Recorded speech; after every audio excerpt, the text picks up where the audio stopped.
So I've certainly been pretty hard on the new Ushakov, the newest super battleship, and I gotta play a Patrie game just to see if I'm being a little bit too hard on that ship. Patrie is another one of those super battleships, and it doesn't even have a special gimmick. Notice there's no F key here at the bottom. There's nothing really special about this ship other than the absolute power of the guns and just an overall upgrade to tier 11. I think this is a reasonable way to look at this ship. It's very much a tier 11 Republic. You finally gain 12 guns again, much like the Alsace, but you have those Republic 431mm guns again. So we overmatch a Des Moines, we do pretty good damage out to long range. The other benefit, of course, with more guns is just a little bit better consistency, even if we have worse Sigma, resulting in slightly worse dispersion than the Republic. I like the Patrie. I don't think it's necessarily as good as the Satsuma.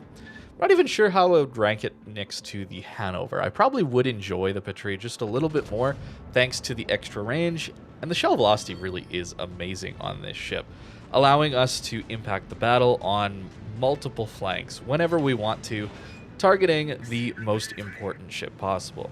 The other thing here is it's quite quick, and even though we don't have the best armor, it's 32mm everywhere, we have French armor. And what that means in this game is it's kind of just black hole armor, unless you get that perfect salvo into the upper belt, or you're close enough to actually get through the spaced turtleback armor, which is not always the most likely. So Patrie is reasonably tanky, and given its speed, it's actually pretty hard to hit some of the time, at least at the ranges that we play in these super battleship games.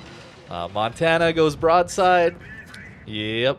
Couple citadels there, and that wasn't even all of our guns yet. Yeah, it's gonna be a good game. I certainly do think that the Ushakov is the worst super battleship so far. That can always change, and I didn't want to be unreasonably hard on it because it does have some things I like. I enjoy being able to survive a lot of HE spam.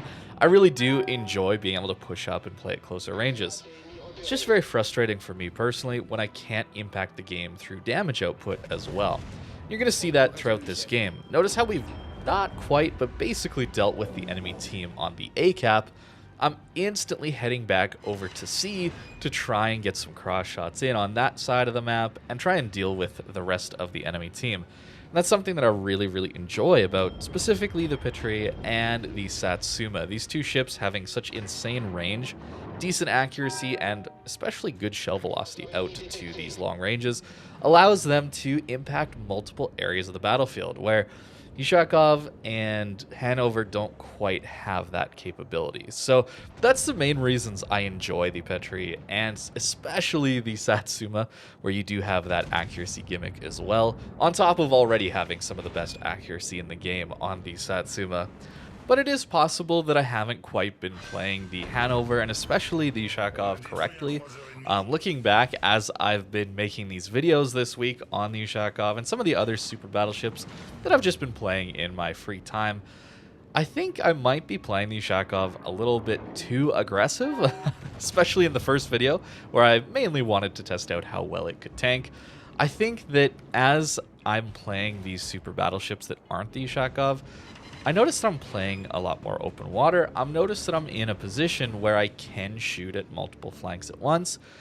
And I really do think that Ushakov could play a similar role like I am in the Patrie here. So I'll have to give it some more playtime, especially as we get in towards Christmas season and the holidays.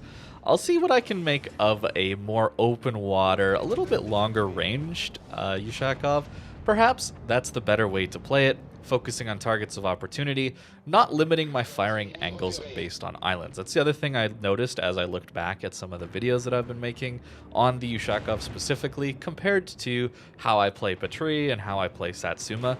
I seem to be playing a lot around islands up close, and that is limiting who I can shoot at in the Ushakov. And just watching myself play the Patrie here back again, I'm flat broadside to an enemy Patrie at 14 kilometers, and I'm not worried because the armor is just that ridiculous, this spaced French armor. Well, the spaced Russian armor on the Ushakov is even better yet, so I shouldn't be as concerned about angling like I have kind of been playing the Ushakov.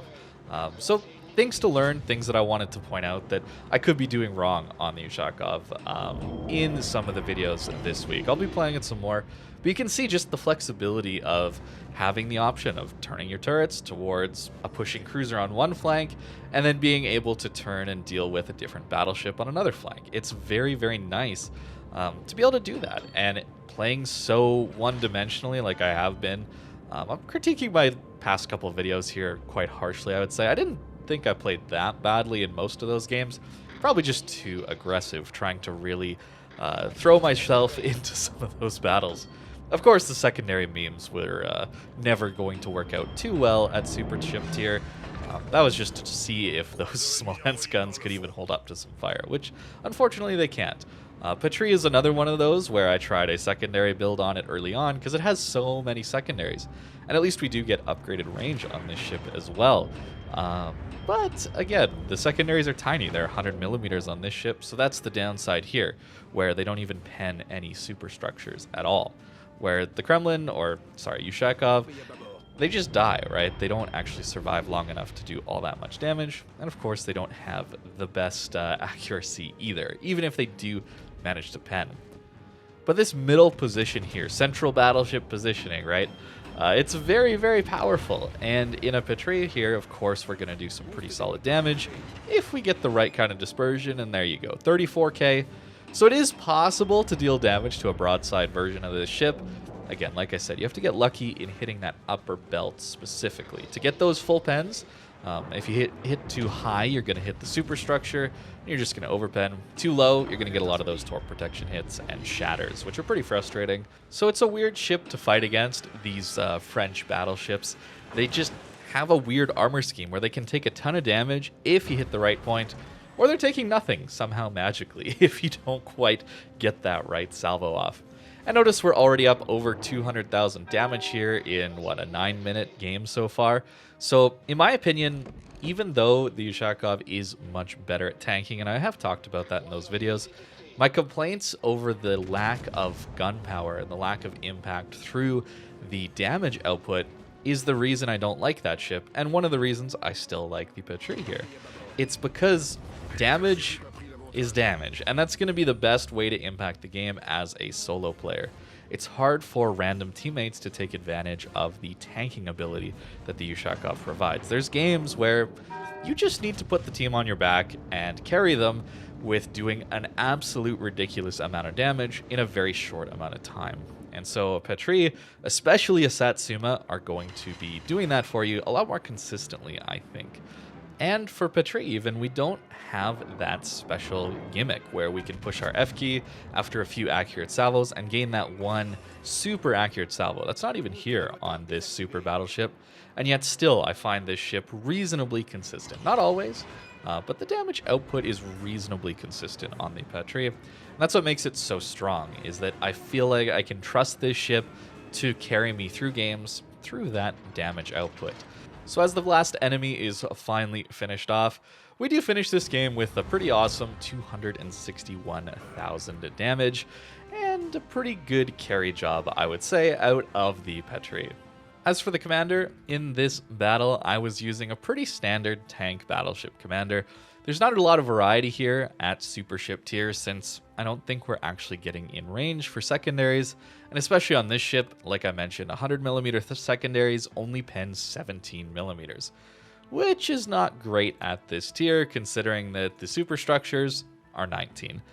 Yes, you can take IFHE, but I think that's a little bit too all-in on something that's not going to net you that much extra damage, especially since you're oftentimes giving up aiming systems and a lot of other upgrades that are going to do far better in these passive games, like concealment, like steering gears, for example. We can afford to take steering gears because we're taking the flag and we're taking the basics of survivability here on the commander. Again, 2 out of the 3. That's what I'm looking for to deal with most fires. Although, that said, you can still get burnt down pretty easily. That's where fire prevention comes in handy. But that's the build, and a really, really solid game out of the Patrie. This is a really solid super battleship. But again, I do think Satsuma is just that little bit better at this tier. So thank you very much for watching, and I hope you have a great rest of your day.